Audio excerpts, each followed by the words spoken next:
todos muito bem-vindos ao Cumbre Agrocast. Eu me chamo Felipe Treitinger, sou fundador da Cumbre, a sua escola de negócios e carreira para o agro. Aqui, você profissional do setor vai ter conhecimento prático e aplicável do agro para o agro. É isso mesmo, em todo episódio nós vamos trazer uma grande referência sobre o assunto aqui discutido para que esse conhecimento realmente faça a diferença na tua vida e na tua carreira. A gente vai falar sobre marketing, vendas, estratégia, M&As, tecnologia, desenvolvimento pessoal, profissional, tudo isso e muito mais, sempre aplicado ao nosso setor. Hoje o nosso convidado é muito especial, o tema é muito interessante, é um tema quente. A gente vai falar sobre fusões e aquisições, M&As, lições de carreira e vida, sobre o mercado de distribuição e indústria dentro do agronegócio. E para apresentar esse convidado para vocês da maneira correta, eu vou pegar aqui minha colinha. Ele trabalhou na Dupont Corteva por 30 anos, dos quais 15 anos como expatriado, liderando negócios em países como Chile, Estados Unidos, Argentina, México e Brasil. Iniciou sua jornada na área agrícola no ano de 2000, quando foi transferido para o Chile para fazer a integração da Pioneer Sementes, que acabaram de ser adquirida pela Dupont. De lá para cá, passando por diversas posições de liderança, até culminar na liderança do Brasil da área de Crop Protection em 2011 até 2019. Data em que a Dupont se juntou à Dow para formar a Corteva. Em 2019 ele assumiu como CEO da Lavoro, distribuidora do Pátria Investimentos, e após essa fusão em 2020, aceitou um convite da Ihara para formar seu braço de distribuição de produtos agrícolas no Nordeste com a criação da Terra Agro Holding. Atualmente ele atua de forma independente, participando de conselhos em empresas agrícolas e ajudando empresas da área agrícola a se estabelecerem em operações aqui no Brasil.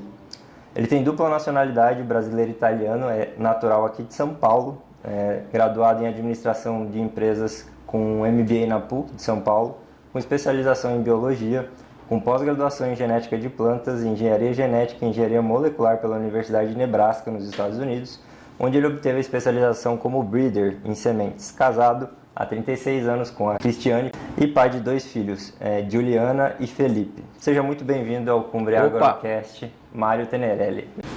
Felipe, obrigado e super contente de estar aqui, de poder passar a experiência para todo mundo. E vamos aí, vamos começar. Vamos ver o que a gente consegue passar para o pessoal, tá bom? Vamos lá, Mário. Então obrigado. Vamos lá. Tá. Obrigado mais uma vez pela presença. Vamos lá. Para a gente começar aquecendo aqui, Mário, vamos lá. Dentro da sua história profissional, você fez carreira na Dupont, na Corteva, hoje Corteva, como executivo por 30 anos, depois virou CEO do maior fundo de investimentos no Brasil, o Pátria, e agora trabalha com consultoria.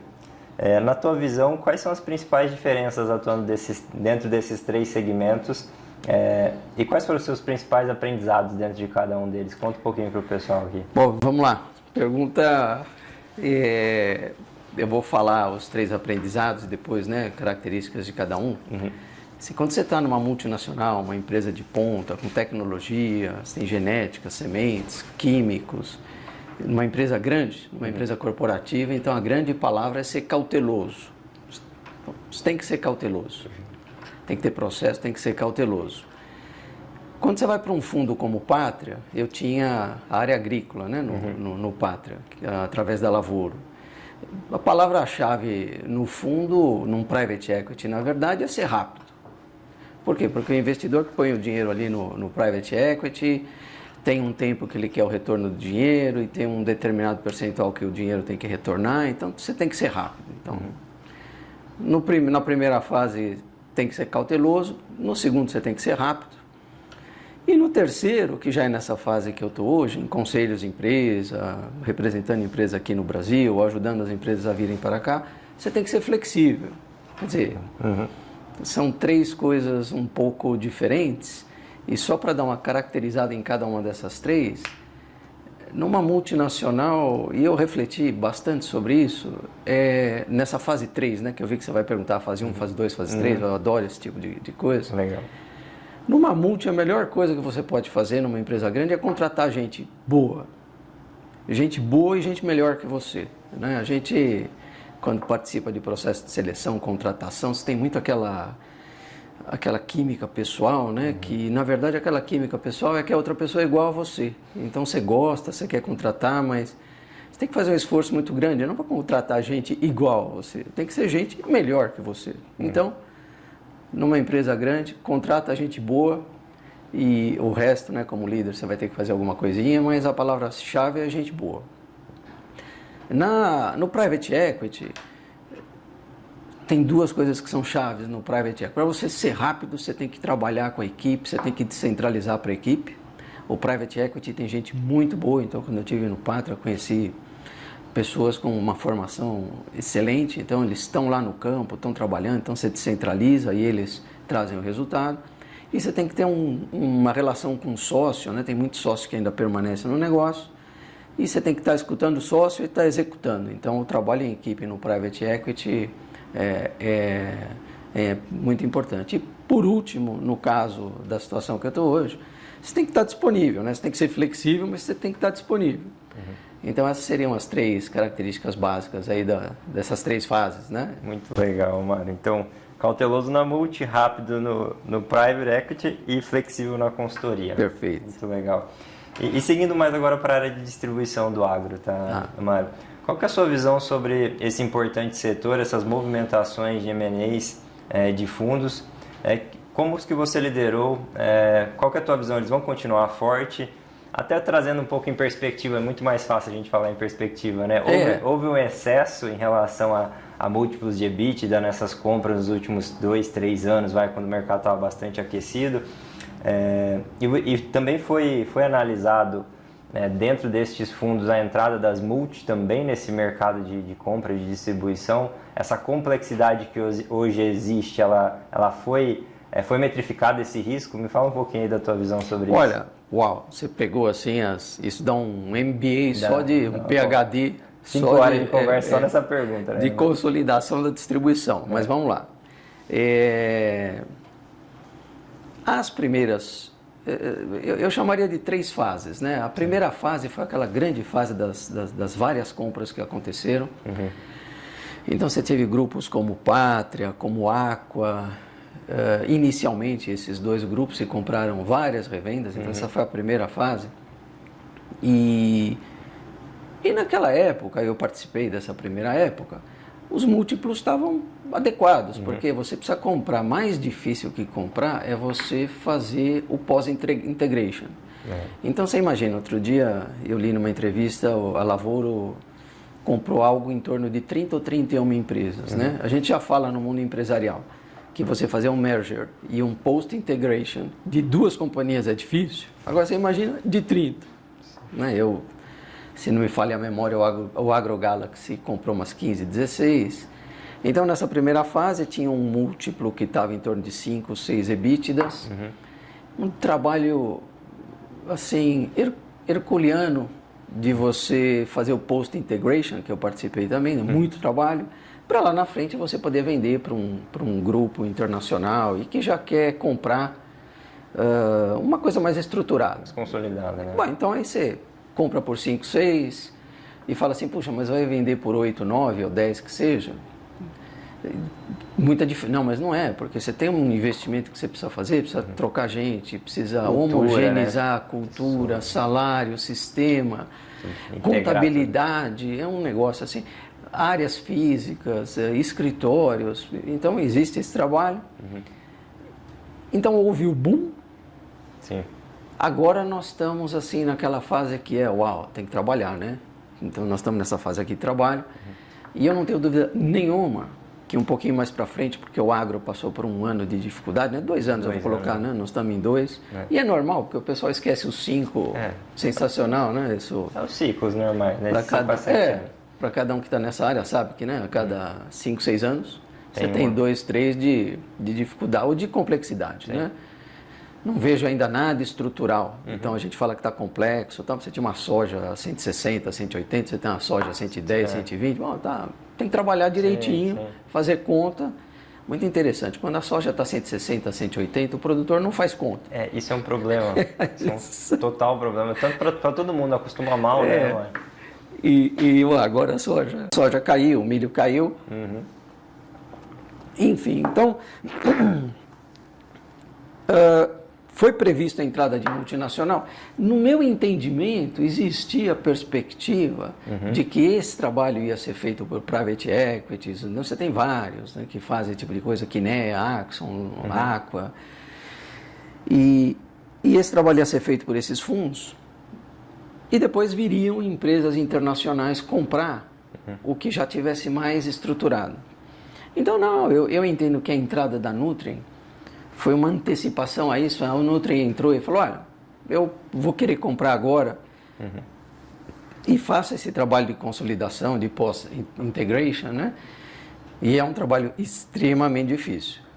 Então, você fala assim, uau, de 0 a 10, como é que vem essas empresas que estão comprando para fazer esse trabalho? É muita complexidade, muita dificuldade. Mas eu não tenho dúvida que todo mundo vai sair dessa curva de aprendizado. E aí você vai ter a fase 3, a fase 1, muita compra, a fase 2, muito trabalho. E você põe daqui a 2 anos, quando o agro vai estar estabilizado. Nessa primeira fase aqui, eu me recordo de números como 5 mil distribuidores no Brasil. Hoje, eu escuto falar de 3 mil. Certo. Nos Estados Unidos, 10 distribuidores compram 90% do que é vendido pelas empresas como Bayer, Syngenta, Corteva, etc, etc. Então, você imagina, nós temos 3 mil. Ainda tem bastante, né? Então, você tem aí, olha, pessoal que está um pouco preocupado que isso parou, não parou. Né? Eu vi que tem algumas perguntas que você conversou comigo que você gostaria de fazer, de como que a gente vê esse segmento para frente, mas enfim, é um tempo eu trabalhei com uma pessoa que eu achava sensacional. Ele fala assim, é que nem quando você joga uma melancia em cima de um caminhão cheio de melancia, né? Ela vai... Se a gente até se acomodar, vamos dizer assim. Nós estamos ali, alguém jogou a melancia... E está nessa fase da estrada ali, está tudo acomodando. Aí. Em cima da carroça ali. Então, essa é a fase. E você acha que, por exemplo, a Syngenta, ela tem um objetivo diferente quando ela compra? É muito mais a proximidade com o produtor rural, eles querem entender um pouco mais, eles começaram com a própria empresa, né, a Tua Agro, e eles perceberam esse movimento e começaram a fazer essas aquisições. Eu estou usando ela só como exemplo, tá? Então, mas é uma boa... É entender, na tua visão, você acha que o objetivo é diferente? Porque talvez essa fase 3 eles não queiram se desfazer disso, eles vejam isso como um negócio de fortalecimento, de acesso ao cliente, de criar relacionamento. Qual que é a tua visão sobre? Eu vou te dar a minha opinião, aí é Mário. Sim, né? claro. Mário Tenerelli dando a opinião dele, não é... Eu sou fã de carteirinha da distribuição. Então, pelo menos, sempre quando eu pude, você tem que respeitar a distribuição, trabalhar com a distribuição, ter políticas claríssimas com a distribuição. Nesse nível eu vou direto, nesse nível você opera. Né? Eu não acredito no desaparecimento da distribuição. Certo. Até porque você olha no mundo e até hoje isso não existiu. Você pode ter outras formas de distribuição, né? Online, essas plataformas que a gente fala, mas não deixa de ser uma distribuição. Você tem uma empresa muito interessante hoje que é a AgriConnection, que tem uma forma, né, o Flávio, o Daniel, de se posicionar no mercado. Mas enfim, eu acho muito difícil, porque eu falei uma coisa para você, naquele primeiro princípio, quando você trabalha em multinacional, você tem que ser cauteloso. Sim. Quando você está num private equity, você está na distribuição, você tem que ser rápido. Total. São duas culturas que eu não vi compatibilização. E muitos dos problemas que a gente tem hoje, dos desafios que a gente tem hoje na indústria, é porque você teve grandes empresas com muita tecnologia que comprou distribuição, e a hora que você senta lá na frente da distribuição e você tem que tocar o dia a dia, é outra pegada. Você tem que ser rápido, você tem que fazer conta rápida, você sabe o plantio, você sabe a janela, você sabe o clima, você sabe o quanto valorizar a soja, o milho, e você faz toda essa conta muito rápido e você fecha o negócio rápido. Quando você é cauteloso e a tua cultura é ser cauteloso, você não consegue. Você não acompanha. Né? É difícil acompanhar. Então eu vou te responder a pergunta, eu te contei essa história para te falar. Olha, eu ainda vejo as empresas de tecnologia, né, as Bayers, as Syngentas, as Cortevas da vida, dedicando cada vez mais ao que elas sabem fazer, que é descobrir, desenvolver e comercializar novas moléculas, né? A gente vai falar disso um pouco para frente. E distribuição é um mercado diferente, né? Uma pegada diferente, uma cultura diferente, uma personalidade diferente, né? Você vê os skills são diferentes. Então essa é um pouco a minha visão, respondendo a Syngenta ou uma Bayer que também comprou um distribuidor, que quer ir para frente. Eu acho que esses movimentos são movimentos em que a empresa falou, vamos dar uma olhada aí, vamos testar para ver o que é esse negócio aí. E eu participei de um projeto um pouco nesse sentido, e na hora que o pessoal vê que a pegada ali é outra, que o retorno é outro, e que o giro é outro, que a gente vai falar de margem também, então é um pouco a minha visão, tá, Felipe? Legal, não, muito bom, Mário. E vou pegar nesse mesmo ponto, tá, continuando aqui nossa conversa. A gente tem hoje uma complexidade, né, na cadeia de insumos, né, da distribuição de insumos aqui no Brasil. A gente pensa em cooperativas no Sul, tem pools de compra no Mato Grosso, agora tem muitas cooperativas de produtores também no Mato Grosso, entrada de chineses, aquela venda direta, os fundos, né, tem de tudo um pouco, né, tem os CANs da vida, né, que é a venda direta ao produtor da multinacional.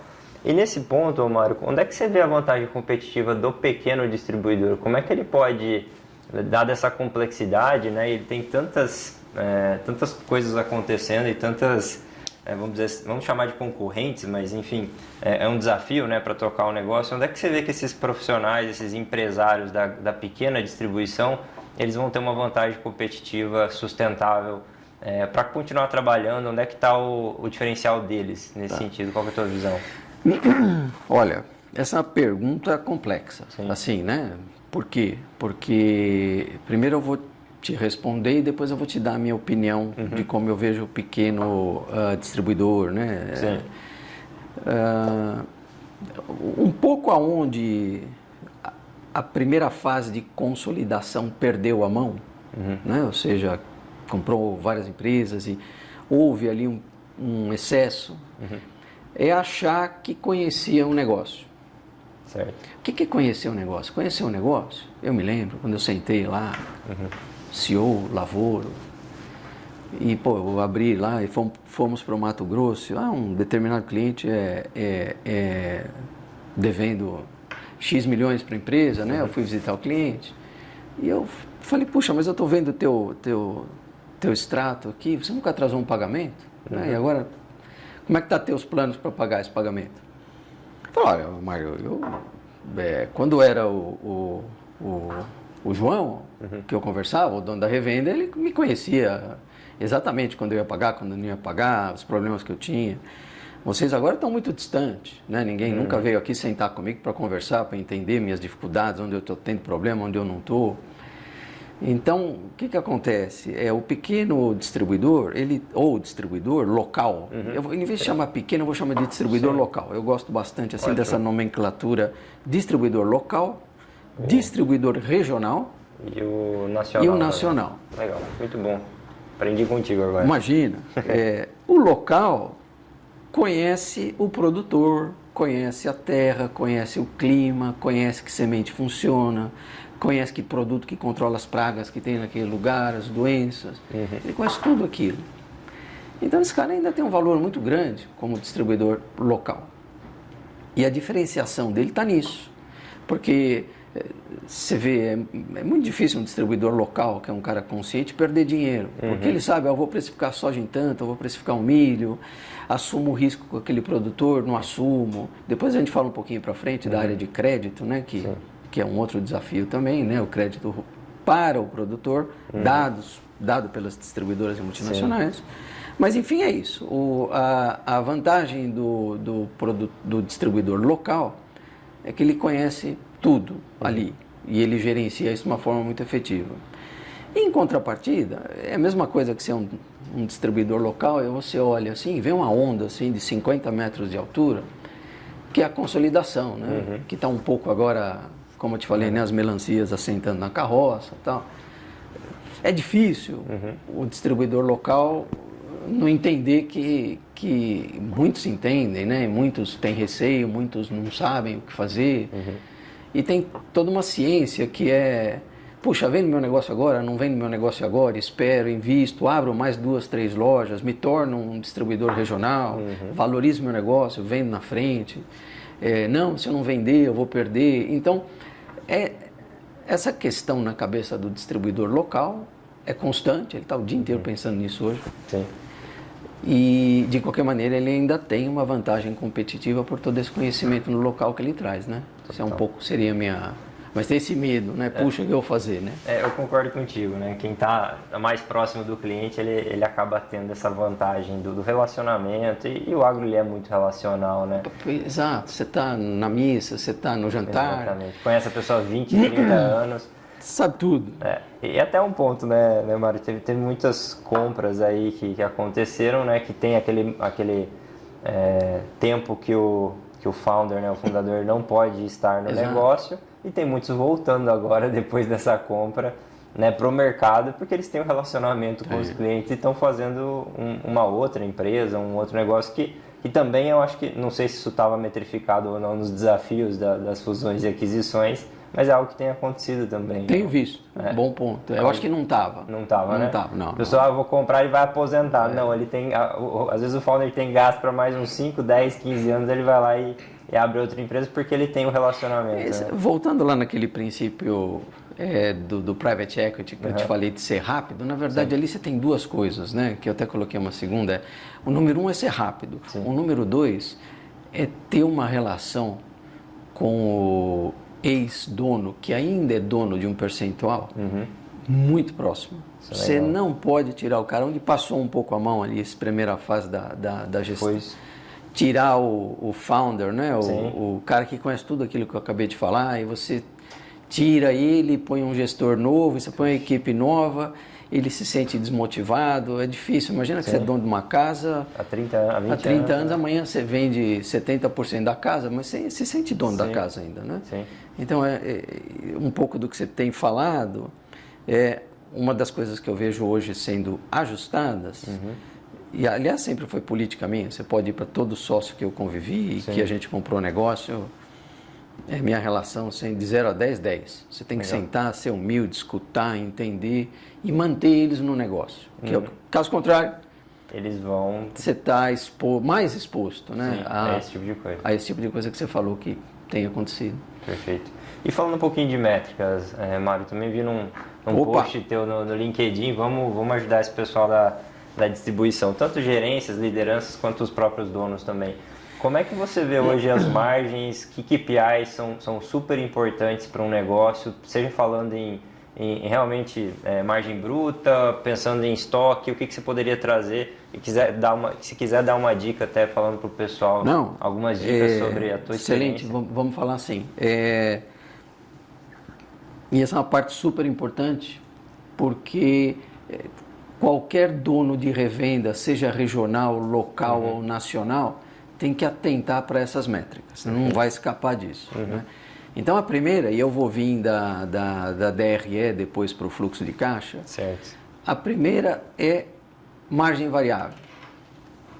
Para um negócio de distribuição parar em pé, quando esse negócio de distribuição conversa com as empresas que suprem produtos e insumos para ele vender, você tem que ter uma margem variável de pelo menos 25%. E 25%, eu já vou explicar um pouquinho, assim... No limite. Você tem que ter uns 5% de despesa de vendas, você tem que ter uns 4% de despesa administrativa, aí já deu 9%, você tem lá uns 3% de logística e outras coisinhas que aparecem. Isso aí vai te levar a um EBITDA de 12%. Certo. E você tem imposto, etc, etc. Você vai fazer um lucro líquido ali de 7% a 8%, 7%. Então, as melhores revendas que eu conheço estão nessa casa dos... Você vai para um Mato Grosso, um Goiás, né? Você vai para um Nordeste, para um Sul, você pode ter casos diferenciados, mas se você olhar um lucro líquido, você vai ver que está nesse 7, 6, das boas, dos bons métricos. Então, a gente falou da DRE, né? E se você vai para fluxo de caixa,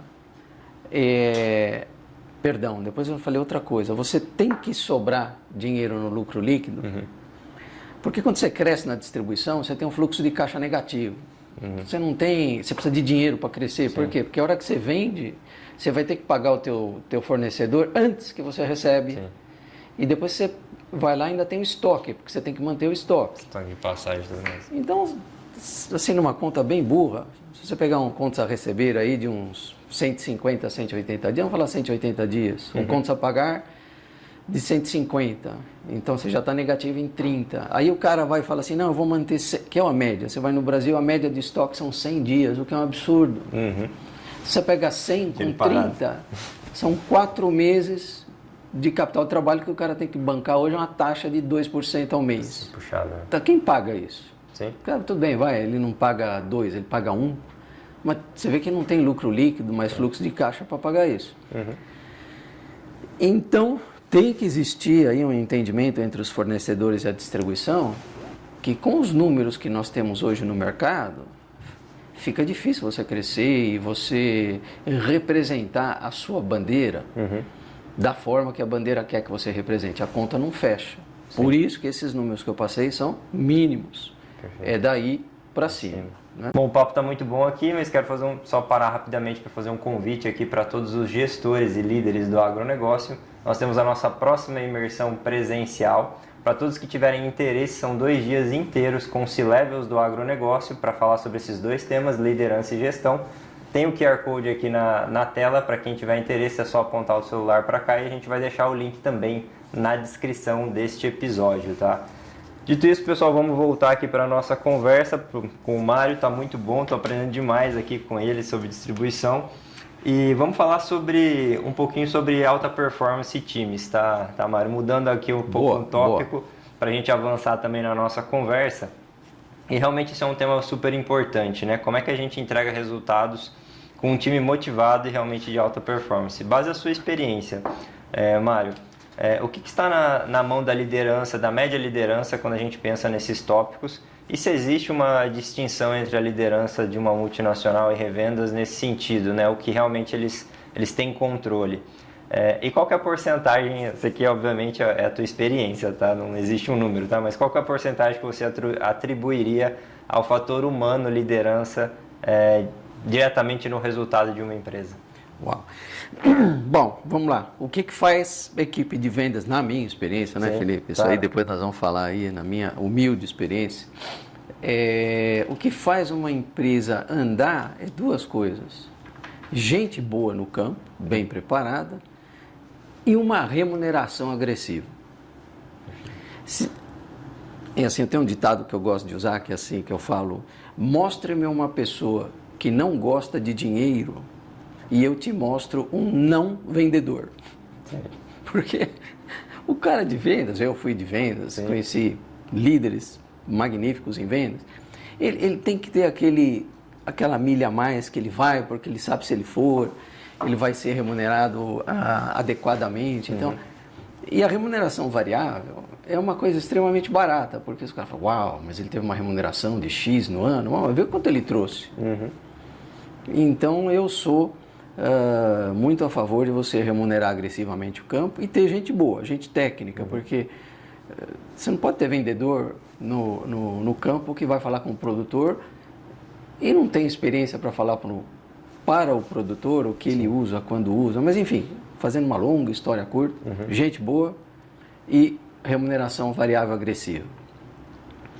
Eu acho a remuneração variável mais importante que a fixa até. Depois você falou em que ponto o líder transforma ou faz uma empresa trabalhar, né? A gente volta de novo para a multi, que é aquele tema da cautela.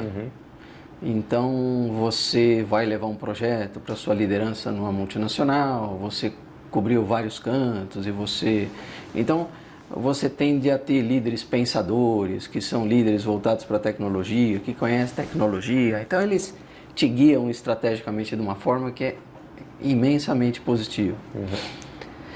Na distribuição é diferente, você não está desenvolvendo tecnologia, ciência, você está lá entendendo o produtor e fazendo uma oferta do teu produto. Então você tem que ter um outro perfil de liderança.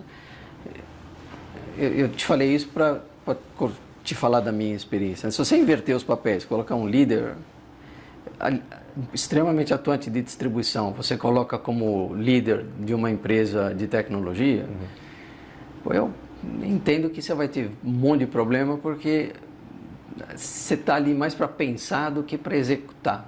E a distribuição é mais para executar que para desenvolver tecnologias, etc. Mas eu queria contar uma história aqui que eu achei sensacional. Eu, quando estava saindo da Corteva, que foi o dia 1, né? No dia 1, aliás, essa é outra experiência, né? Eu fui avisado que eu estaria saindo com 2 anos de antecedência. Nossa. Né? Então, mas enfim, chegou lá o famoso dia 1. Antes de sair, uma das perspectivas que eu tinha era de ser conselheiro, e eu ainda não me via como conselheiro, né? A gente pode até falar um pouco. Conselheiro é uma pessoa que dá assim, muito conselho, fala muito, mas Sim. se o pessoal vai ou não fazer aquilo que você está falando. História. Mas isso vai ligar a história que eu vou te falar, que eu fui lá fazer um curso de certificação de conselho em Harvard. Pô, eu chego lá, e eu era também aqui no Brasil, além de ter minhas funções como líder da área agrícola, era o presidente do fundo de pensão, né, do DuPont Pension Fund. Bom, enfim, mas eu era, né, estava na execução, estava na liderança do Brasil, fui para Harvard, estou lá, né, e a primeira coisa engraçada do curso é que tinha uma plaquinha assim, Mário Tenerelli, DuPont Pension Fund President. Certo. Eu nunca fui tão bem tratado na minha vida, porque o pessoal pensava que eu era presidente do Pension Fund americano. Entendi. Bilhões. Bilhões. E foi, nossa, na verdade eu assim, né, numa atividade paralela era presidente aqui, né, e até com uma contribuição para a empresa de um fundo que tem super pouco. Sim. Mas enfim, primeira aula do curso, para te falar da diferença de perfil, chegou esse cara super sábio lá que deu o curso para nós, 12, e falou o seguinte: aqui mais de 80% são CEOs, né, que querem ser conselheiros. Ah, sim, todo mundo, sim. Bom, então, todo mundo que for um CEO atuante, executivo, que vai ao campo, executa, gostaria que fosse para o lado direito. 90% foi para o lado direito, e lá uns 10% ficou do lado esquerdo. Eu, logicamente, que eu fui para o lado direito. Aí esse professor falou assim, olha, vocês estão fadados a serem péssimos conselheiros. Então, por quê? Porque a genética, o skill, o comportamento de um CEO que executa, que lidera, que vai ao campo, que toma decisão, é totalmente oposta a um conselheiro, ao perfil do conselheiro, que é um cara que tem que homogeneizar pontos de vista diferentes, tem que saber escutar. Então, são duas genéticas diferentes, né? Eu te falo isso porque que você falou o quanto o resultado de uma empresa é proporcional ao como é o líder. 100%. Pode não ser no curto prazo, mas no médio e no longo vai ser, né? Então, respondendo a tua pergunta, contratar gente boa, pagar bem e ter líder que encaixa na função. Total. E adaptado com a cultura da empresa que faz as coisas... Aliás, né, essa é uma boa dica que você está falando, né?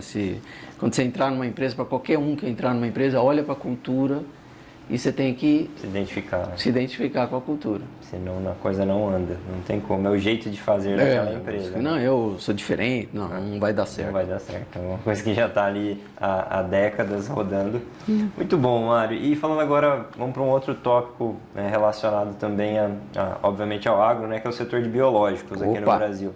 Um pouquinho da tua percepção sobre esse mercado, tá?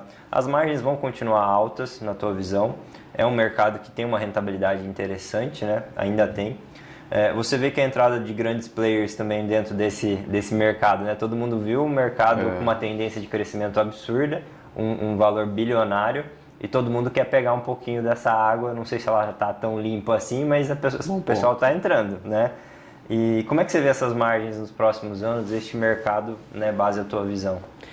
Olha, o crescimento é inevitável, né? Isso veio para ficar e você tem muito o que a gente fala que é o manejo integrado, né? Sementes, químicos, produtos biológicos, né? O que a gente chama de agricultura regenerativa, né? Está tudo integrado. Então isso veio para ficar. Logicamente que quando veio, as margens eram imensas, mas todo mundo esquece que quando você tem um produto biológico, eu sou conselheiro de 2 empresas de produtos biológicos, aliás de uma eu assessoro e a outra eu sou conselheiro. E quando você chega no canal, você dá uma margem alta para o canal, 35% de margem, 40% de margem, você tem que deixar no canal. Mas acontece que o canal tem que fazer um investimento técnico e de gente imenso. Desenvolvimento de mercado. Desenvolvimento de mercado. Então, a pessoa olha a margem, mas não olha que aqui por trás tem um trabalho muito grande que o distribuidor precisa fazer. Então, fala assim, as margens são altas? São, mas ali no bottom line, você vai ver que não difere muito do resto, porque você tem imenso trabalho de assessoramento técnico e que você precisa fazer. Ponto. Começou tudo com margens ainda mais altas e preços ainda mais altos. Lógico, é como o mercado químico, né? Você tem bacilos que são novos, você tem vírus que são novos, você tem fungos que são novos. Então você entra no mercado para controlar uma praga, uma doença, uma ferrugem, uma esclerotínia, um nematóide, principalmente nematóide. Tem um crescimento muito grande de nematóide hoje no mercado biológico. Agora, você pega lá uma universidade que licencia uma determinada cepa, e depois essa cepa vai sendo licenciada e vai se tornando um produto comum, você tende a normalização. A baixar um pouco. O preço um pouco e as margens um pouco, mas eu ainda vejo isso, tá bem longe do que é um químico hoje, né? Um químico é uma diferença entre uma empresa chinesa produzindo um químico e vendendo, um produto pós-patente, lógico, né? E uma empresa proprietária que lançou uma molécula nova e que vai controlar uma doença nova. Você lançar uma molécula nova que vai controlar uma doença que é mais efetiva que as que estão no mercado, é um investimento de 250 a 300 milhões de dólares. É absurdamente alto. 7 anos. Não, mais de 10 anos. Né? Muitas vezes você lança o produto, tem 5 de patente só. Nossa Senhora. Quer dizer, 15. Você pode colocar 15. Então é como eu vejo o biológico, é isso aí. Perfeito. Indo mais agora para o teu momento atual, Opa, vamos falar um pouquinho da tua consultoria, até para o pessoal entender o que tu faz hoje. Boa, obrigado. Quais são os principais serviços que você tem, até para os nossos alunos aqui, talvez alguns donos de empresas, possam conhecer um pouco mais do que você faz. Fala para a gente aí como que você trabalha essa consultoria para possíveis clientes aqui do Brasil, do exterior também. Conta um pouco para a gente dessa nova fase. Olha, falar um pouco aqui para o pessoal, né? E o que eu faço aquilo que eu sempre gostei de fazer, que é nesses assignments, né? Eu vivi no Chile, nos Estados Unidos, na Argentina, no México. Eu sempre fui implementar alguma coisa e ajudar alguém a fazer alguma coisa. Então, o que eu adoro fazer hoje, o que eu faço, é alguma empresa me chama, uma empresa chinesa, uma empresa americana, uma empresa da Europa, e fala, Mário, esse mercado agrícola está crescendo muito no Brasil, eu quero entrar no Brasil. Puxa, eu vi tanta empresa na minha vida entrando de uma forma que sabe, se amarrou um distribuidor que não era o distribuidor que ele tinha que se amarrar, aí ficou preso. Entrou de uma forma que o produto não tem competitividade porque alguém falou para ele que o produto dava para vender por 10 e na verdade o produto dá para vender por 60, porque todo mundo que vende, né, não está pensando muito na proposta de valor do produto. Abrir a empresa, registrar produtos, posicionar produto, abrir entidade legal, contratar equipes. Então isso é um pouco do que eu faço hoje, né, para essas empresas que eu represento. E eu estou num conselho também que eu exercito um pouco esse lado que não é muito meu forte, assim, né? De dar conselho e ver se alguém vai executar ou não. E estou também como advisor numa empresa de mergers and acquisitions, trazendo um pouco dessa experiência, né? Quando alguém quer vender uma empresa. Então, você tem algumas empresas que assessoram quando você quer vender uma empresa. E eu sou um advisor agrícola para uma delas e aí eu trago uma experiência para se certificar que a pessoa que vai vender vai conseguir extrair o máximo daquela venda. Legal. Você, antes de vender, tem 2 anos antes que você tem que fazer um monte de coisa. Você poder ter um preço razoável lá na saída. Desde contábil, todo o livro, toda a parte de governança. Sim, sim. Não é tão complexo talvez igual um IPO, mas você tem que ter um mínimo de governança contábil, fiscal. Você vai jogar dinheiro fora. Aliás, você não vai nem vender. Sim, ninguém vai querer. Tem uma coisa que chama contingência, quando um comprador pede para uma empresa de auditoria, fala, olha, dá uma auditada nos balanços, na parte fiscal. Contingência vai lá para o céu do negócio. Na lista de contingência que é maior que o valor de venda. Sim. Então, né, a gente ajuda a empresa a se estruturar nessa parte para depois ter uma boa venda. Muito bom. E falando um pouquinho, você também trabalha com crédito de carbono, né? Fiz alguns fez projetos, um pouco? Fiz. Você quer trazer um pouquinho? Você ainda faz ou não, Mário? É algo que você tem Não, foco, eu terminei há 2, 3 meses atrás, mas conheço relativamente bem como o mercado se estrutura. Eu trabalhei com crédito de carbono na área agrícola. Que é a permanência do carbono no solo. Perfeito. Né? Então, quando você mantém o carbono no solo, você gera menos emissão. E quando você gera menos emissão, para cada tonelada de carbono que você acumula no solo, tem um mercado não regulado, né? Você tem uma plataforma, que foi a plataforma que eu trabalhei, que é a Verra, que é a VERRA Internacional.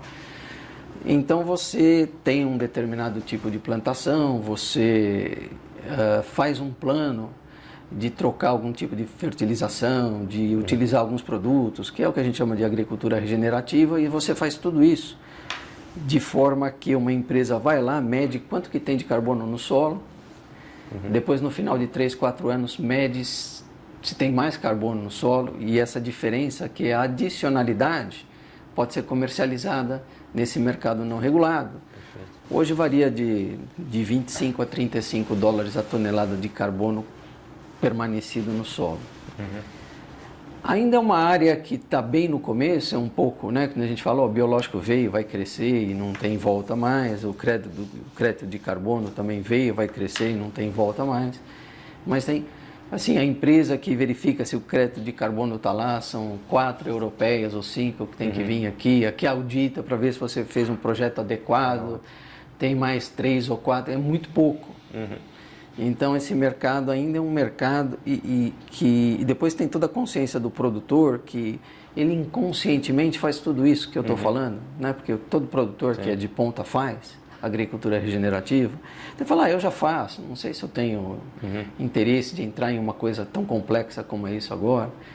Então é uma coisa que existe, é você medir a permanência do carbono no solo. Essa plataforma é uma plataforma global que chama Verra, tem todas as instruções lá, qualquer um, eu, você, a gente pode entrar e ver como fazer um projeto e aplicar o projeto e vender o crédito lá mesmo. Mas, como não é regulado, está muito no começo ainda, né? Tem gente muito boa aí, que eu conheço, e que é gente de primeira, e você precisa trabalhar com gente boa para fazer esse tipo de coisa. Legal, não, muito bom. E Mário, vamos para um bloco agora mais pessoal. Tá? Vamos lá. Você até trouxe aqui no começo da nossa fala, e eu também falei um pouco sobre a tua trajetória, né? Você passou por várias posições dentro da sua vida, né? Várias fases, você até traz isso, né? Fase 1, 2 e 3. Eu gostaria que você falasse um pouquinho dessas fases da tua vida e como que você lidou com cada uma delas, como lidar com cada uma delas de maneira saudável, né? Para os profissionais aqui do agro. Eu vou falar como eu passei, tá, mas eu poderia ter passado diferente. Aprendizado, né? Eu sempre falo que em perspectiva é mais fácil. Exato, né? Então, fase 1. Você acorda pensando em trabalho. Você quer trabalhar, você quer crescer, você quer crescer na empresa, você quer ser transferido. Então é aquela fase ali meio dos 20 aos 30 anos de idade, 35, que a única coisa que você pensa é o trabalho. Eu passei por essa fase, né? Eu sempre, graças a Deus, sempre fui muito voltado a ter um tipo de atividade esportiva, né? Fiz meia maratona, fazia um monte de coisa na época que, né, correr não doía nada. Sim. Hoje eu estou no tênis, mas enfim, fase dos 20 aos 35, trabalho. Dos 35, essa é a minha experiência, né, não que exista, uns 45, perto ali dos 50, é a fase da estabilidade, na maturidade. Você está um pouco em velocidade de cruzeiro, né? Certo. Então ali você já começa a pensar um pouco mais na família. Perfeito. Não que você não deva pensar na primeira fase, né? Depois eu faço uma reflexão sobre isso. E a fase 3, que é a fase que eu estou, é a fase das realizações, né? Então hoje, por exemplo, você fala assim, olha, puxa vida, eu estou já nessa fase 3, né? Olha, eu quero me relacionar com gente que me dá prazer, eu quero ir em lugares que me dão prazer, eu não tenho mais a necessidade, sabe, de ir numa reunião que eu não me sinto bem, ou me relacionar com uma pessoa que eu também não me sinto bem, que isso acontece. Sim.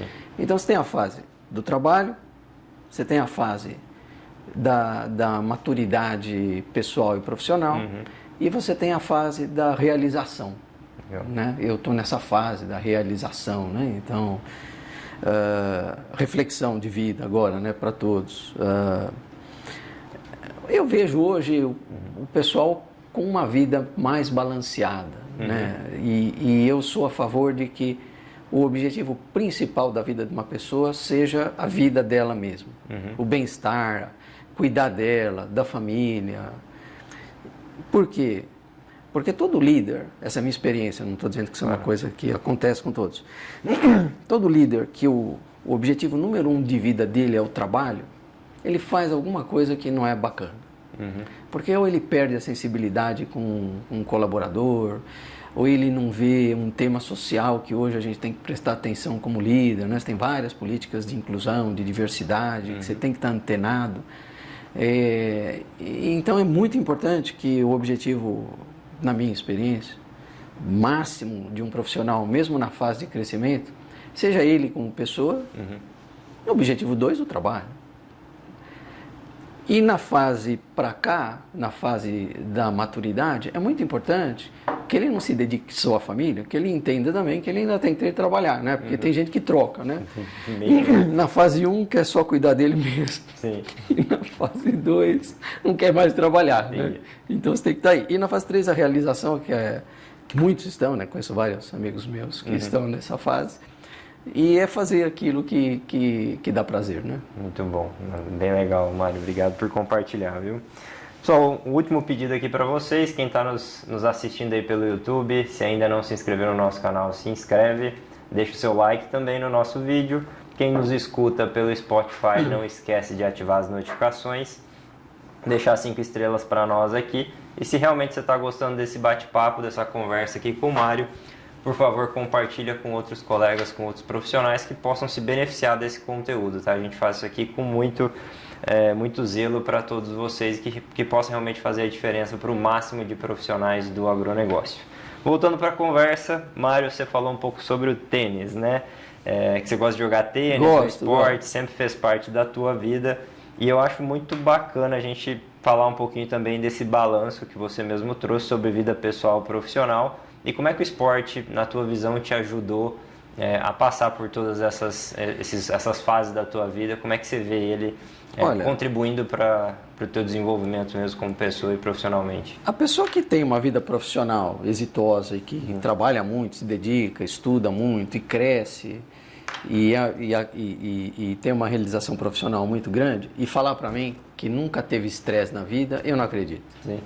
Tá? Não casa. Sim. Então, na vida profissional e mesmo na pessoal, nos dois lados, você vai ter vários momentos de estresse. E você voltar para casa e descarregar aquele estresse em casa é a pior coisa que qualquer um pode fazer. Então eu sempre tive uma coisa que me acompanhou, que foi o que me salvou em várias situações, né? Ali que eu estava naquela fase 1 ali de trabalhar. Eu tinha um momento de estresse, todos nós temos, ou eu me sentia de alguma forma desrespeitado, aquela coisa do mundo corporativo, que, né, a parte emocional é muito pior do que o trabalho, adoro trabalhar, mas aquela parte emocional do mundo corporativo é pesada, né? Bom, eu voltava para casa, às vezes nem voltava, punha lá meus shorts, minha camiseta, eu ia correr 10 km, 20 km, fazia 2 horas de academia, 1 hora, chegava em casa, não sei, meia-noite, mas eu chegava... Tranquilo. Então, por que eu te falei isso? Eu entendo que alguma atividade, não necessariamente o esporte, pode ser uma religião, pode ser um esporte, pode ser um curso, pode ser um avanço na vida acadêmica. Você tem que ter alguma coisa que não é trabalho. Certo. Porque aí você, um pouco daquele estresse que você tem, você vai desviar um pouco a tua atenção. No meu caso, eu acabei desviando para a parte de trabalho, né? Perdão, para a parte esportiva. Sim. Assim, esportiva que eu digo, de fazer uma ginástica, uma academia, né? Nada competitivo. E que foi o que sempre me ajudou e é o que eu recomendo, né? Tenha, né? Acredite em alguma coisa, faça alguma coisa e coloque seu tempo em alguma coisa produtiva, né? Legal. Mário, essa pergunta você já trouxe um pouco dentro da tua fala aqui nas duas perguntas anteriores, tá? Mas também um pouco da tua visão sobre esse equilíbrio, né? Você falou que hoje, mais do que antigamente, existe talvez essa consciência do profissional, né? Do life-work balance, enfim, ou qualquer outra terminologia que se queira trazer, né? De ter esse equilíbrio, tá? E nesse sentido, você acha que ali na fase 1, 2, 3, né? Se existe essa distinção, existem momentos na tua vida que você realmente tem que dar um gás ali numa coisa e vai ter um desequilíbrio, né? Isso é normal. Como é que é a tua visão sobre isso, tá? Até trazendo um pouquinho, eu acredito muito no desequilíbrio saudável, tá, Mário? Onde você tem você precisa dar aquele gás, você vai ter que se dedicar muito para fazer aquilo acontecer, né? Se você for um executor, eu também sou. Então, assim, você tem que dar um gás para a coisa andar, mas depois você tem que saber o caminho de volta. Porque senão realmente isso não é sustentável. A gente fala muito de sustentabilidade na agricultura, você também tem que ser sustentável como pessoa, né? E se você trabalhar 16 horas por dia durante anos, né, 14, aquelas coisas super extenuantes, né, o teu corpo vai reclamar. Vai. Né? Como é que é a tua visão sobre isso, né? Sobre se você acredita nisso também, como é que você vê essa questão? Olha, é lógico, né? O que eu falei é o mundo perfeito, né? Você tem um baita do estresse, aí você vai, faz uma atividade, ou vai frequentar algum tipo de religião, ou vai se desenvolver. Muitas vezes na vida você perde um pouco a consciência desse balanço. Sim. E você acaba entrando nessas situações que você falou, olha, eu tenho que dar um gás, eu tenho que ficar lá um ano que eu vou me dedicar. Sim. Eu acredito que cada vez mais, pelo que eu vejo, né, eu tenho filhos, ou seja, meus filhos, amigos e os filhos dos meus amigos, eles têm uma melhor consciência que eu tive. Perfeito. Eles são mais atentos a não sacrificar eles como pessoas em detrimento de uma situação pontual, como você falou, que acontece. Sim, então, sim. acontece essa situação pontual? Acontece. A regra não, né? Minha sugestão é sempre tenha um hobby, independente de ser uma ginástica, uma religião. Uma coisa que você desconecte. Uma coisa que você põe tua cabeça em outro lugar. Sim. E porque vai evitar que essas coisas que você falou perdurem por muito tempo. Perfeito. Né? Então essa seria a minha... Acontece, mas é bom você ter aí uma válvula Você está de escape. atento, né? Aos sinais ali, né? E tendo essa válvula de escape, ajuda. Sim, né? muito bom. Tá ótimo, Mário. Vamos encaminhando aqui para o nosso final, né, do episódio. A gente chamou aqui de mini bloco pinga-fogo aqui com o gestor do agro. Pergunta difícil, vamos lá. Não, perguntas, vamos lá, perguntas diretas, respostas sucintas, tá? Vamos lá. Pode ser mais que uma palavra, tá? Pode ser uma frase, algo um pouco mais elaborado, não tem problema não. São algumas perguntas super rápidas, tá? A primeira delas, Mário, para você, o que define um grande líder? Escutar. Saber escutar. Uma equipe de alta performance é feita de? Gente boa, excelentes profissionais. Quais os 3 maiores aprendizados da carreira até agora? O primeiro foi muita dedicação, como eu te falei, né? O segundo é uma coisa que eu falo para todo mundo que trabalhou comigo, estudem. Perfeito. Então, façam um curso de extensão, façam um MBA, façam um curso de especialização, nunca parem de estudar. Né? E o terceiro é ser humilde. Né? Então eu falei, dedicação, estudar e ser humilde. Por que eu falo ser humilde? É muito difícil, eu conheço poucos casos, né, de gente bacana, que quando você tem uma carreira exitosa, você é presidente, você é líder, é muito difícil o cara conseguir desconectar aquilo dele. Ele acaba achando que ele é aquilo. Aquilo faz parte dele, né? Então e é uma fase, né? E pô, eu me lembro lá no dia 1 do merger da Dalca do Pão, no dia 2 eu estava em casa. Sim. Uau, você está em casa e não ter o sobrenome de uma empresa como uma Corteva, uma Bayer, uma Syngenta, é um exercício de humildade, né? Você tem que... Então eu conheço muita gente que você conversa e que está na minha fase, está na fase 3, e eu pergunto, poxa, e aí, o que você está fazendo hoje, né? Fala, não, eu fui presidente da Bayer, não fui presidente da Bayer. Não, mas hoje o que você está fazendo? Olha, eu viajava, eu tinha uma vida executiva. O cara não conseguiu desconectar que hoje ele está ali sentado na mesa com a gente e ele é um ser humano como qualquer outro. Sim. Por que eu falo da humildade? Eu sou muito orgulhoso, assim, da minha postura como pessoa, porque o cara, quando sai e perde o sobrenome de uma empresa, um grande executivo, ele tem que exercitar, número 1, que ele já tem que ser humilde estando lá dentro, né? E a hora que ele sai, ele vai ter que exercitar isso mais ainda, porque você não tem mais o sobrenome, você vai ligar para uma pessoa, vai precisar de ajuda de outra, e você vai precisar que alguém te ajude, que alguém te dê algum tipo de informação, ou participe de algum trabalho que você tem, e você não é mais o chefe. Sim. Então, você tem que ter sido humilde no passado, para quando você sai, você continuar sendo humilde, e não ser aquele cara, né? Pode ser homem, pode ser mulher, funciona nas duas situações, né? A pessoa simplesmente ainda acha que é presidente. Então, muito bom. Ótima dica, viu? Mano, bem legal. E, bom, agora, essa pergunta eu contrato ou contratava pessoas no meu time que tinham que tipo de garra. Característica, garra. Vai aquela milha a mais.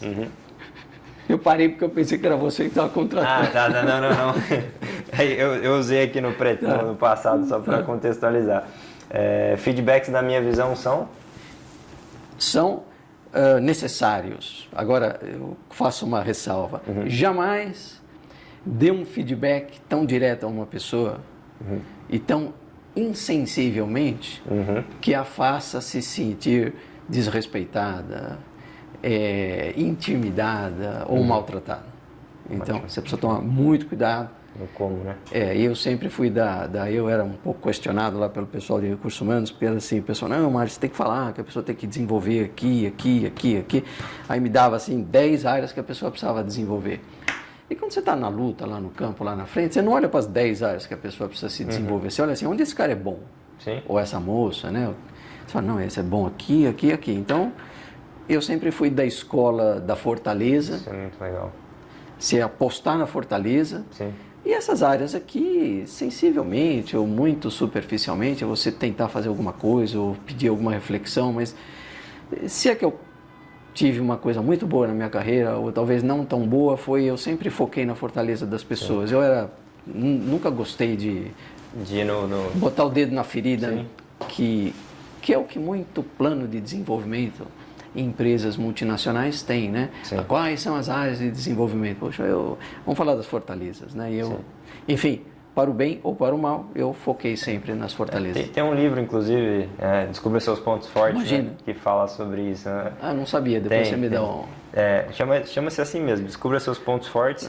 E nesse livro diz que se você faz exatamente isso que você falou, você investe nas fortalezas das pessoas, o ganho em resultado pode ser de até 2.000%. Se você tenta desenvolver pontos fracos, é de 80%. Então, assim, aonde que tu vai apostar na pessoa? Né? No que naturalmente ela é boa. Né?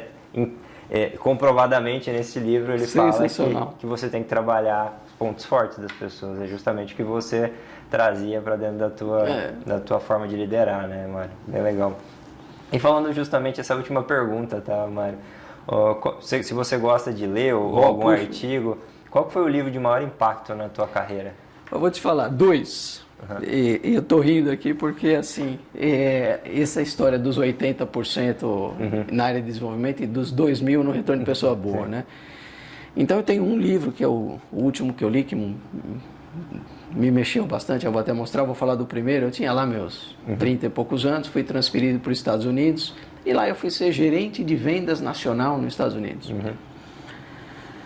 Pô, eu tinha 20 pessoas que reportavam para mim, tinha 5 que me adoravam, tinha 15 que, ou mal ou bem, estavam ali caminhando, Sim. e tinha 5 que eles queriam ver o diabo, mas não queriam me ver. Entendi. Não eram problemáticos, não era gente que é o que a gente chama nos Estados Unidos de high maintenance, né? Gente que, puxa, você precisa estar lá. Sim. E esse é um grande erro que eu cometi, passo para todo mundo aqui, acho que isso é uma experiência, é uma experiência muito importante. Eu passei meu primeiro ano focado nesses 5 que me davam muito problema, eu falei, puxa, eu vou ajudar esse pessoal a sair. Mudar essa percepção, assim. Poxa, eu tive um ano difícil para burro, lá nos Estados Unidos, aquelas neve, inverno, fazia 1 metro de neve na porta de casa, eu estava na Barnes & Nobles. E aí eu tô lá andando, tava meio chateado, né? Porque lidar com esse pessoal que eu tava tentando mudar tava difícil. Aí eu vejo um livrinho brilhar assim ali na prateleira e tava escrito assim: Sales Management Excellence. Certo. Excelência em gerenciamento de vendas. Eu falei, abri lá, na primeira página do livro estava escrito: gaste 5% do seu tempo com as pessoas que mais necessidade de atenção tem na sua equipe e gaste 95% do seu tempo com os melhores da sua equipe. Certo. Eu estava fazendo o contrário. Sim. Eu estava gastando 95% do meu Tentando tempo mudar, ajudar o pessoal que não... com gente que, puxa, estava muito complicado. Então eu fechei o livro. Aliás, comprei o livro inteiro, me lembro até hoje. Tem umas dicas, livro meio de autoajuda, né? Esse foi o primeiro. Depois o último, eu até trouxe, porque fica diferente falar, mas esse aqui é o bilionário que não era bilionário. Legal. Esse cara, ele foi o cara que fundou o Free Shop. Então conta, ele lutou na Segunda Guerra, da Segunda Guerra ele saiu, começou a abrir lojinhas e ficou bilionário, né? Mas em um determinado momento da carreira dele, ele entendeu que ele tinha que começar, ele já estava nessa fase, ele estava já na fase 2. Na fase 2 ele começou a ajudar pessoas e ter um foco filantrópico muito grande. E ele criou o General Atlantic Funds, que é super famoso hoje, né? E que veio de toda essa riqueza que ele construiu, ele criou esse fundo que tem um foco filantrópico, 100% filantrópico, e ele sempre foi visto como uma pessoa muito humilde. Uma pessoa, quem olhava para ele assim, não é possível, nem sabia que ele tinha dinheiro, né? Ele era bilionário já e chegava lá com um carro super humilde, se vestia humildemente, ele era bilionário. Em determinado momento da vida dele, ele criou a fundação e deixou a família, esposa, filhos bem, mas pegou uma grande parte, criou a filantropia. Isso é um pouco do meu ensinamento, assim, que nessa fase 3 eu tenho esse tipo de preocupação e da forma que eu posso, eu ajudo. Legal. Das outras pessoas. Sim. Uma grande reflexão de vida também que eu faço hoje, em vez de começar na fase 2, que esse cara aqui começou, que não comecei, eu comecei na fase 3, eu poderia ter começado na fase 1. Sim, ajudar. Então, Isso é legal. Essa fase 1, a pessoa cuidar dela mesma e tentar olhar um pouco para o próximo, é muito importante. Essa seria uma reflexão que eu daria para todo mundo. Né? Que legal, mano. Muito legal acabar até nosso podcast aí com esse ensinamento seu aí de vida, viu? Mário, eu quero te agradecer. Imagina. Viu? Te agradecer demais aqui pela presença. Muito obrigado. Imagina. Viu? Obrigado Conta mesmo. comigo, tá? Super aprendi aqui contigo. Imagina. Muita coisa. E Vamos depois lá. eu mesmo vou rever esse episódio Imagina. aqui algumas vezes para gravar tudo aqui na mente. Pessoal, tenho certeza que vocês aí também aprenderam bastante. Mário, quero deixar aberto, se você quiser falar para a câmera, quiser deixar um recado pro pessoal, fica à vontade. Pessoal, tá? O podcast é teu. muito compromisso, muita dedicação, muito estudo durante a vida profissional e sejam humildes. Lembrem que a pessoa sempre é dissociada do título ou da função profissional. Seria aí o que eu deixo para vocês, né? Legal. Como é que o pessoal te encontra no LinkedIn? Eu posto muito no LinkedIn É Mário Tenerelli mesmo, para te achar? Mário Tenerelli. Pessoal, quem quiser lá mandar uma mensagem, falar que assistiu aqui o episódio, manda Obrigado. um alô lá pro Mário, tá, pessoal? E acho que é isso. Quem não nos segue nas redes sociais, Cumbre Agro, LinkedIn, cumbre.agro, Instagram. Não curtiu ainda, curte, compartilha, manda pro pessoal. Estamos finalizando aqui o nosso episódio. Agradecer a todos que nos assistiram até o final aqui. E é isso, pessoal. A gente se encontra no próximo episódio. Um abraço, até mais. Tchau.